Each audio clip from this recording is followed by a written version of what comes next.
Então esse ventilador aqui, pessoal, eu comprei no ferro-velho.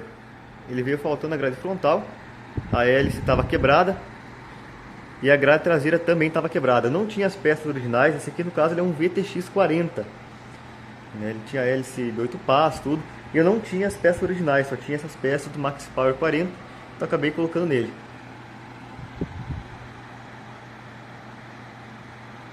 Ele tem 3 velocidades, potência de 140 watts.